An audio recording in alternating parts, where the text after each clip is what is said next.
everyone, just demonstrating the controlling LEDs to light up using my game controller through a Raspberry Pi. As you can see, I assigned 4 greens, 4 reds, and 2 yellows to the following keys. So let me go over real quick. I'm using this as an example. Game controller example for my Lego sorting machine project. This is just a conveyor that'll have indicators lighting up red and green when the conveyor gates are open and closed. So I have 4 gates.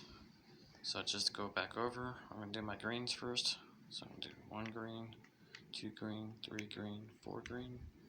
I'm going to do my 2 yellows. I'm going to use these as caution lights or indicators saying there's some obstruction or there's an issue with the conveyor.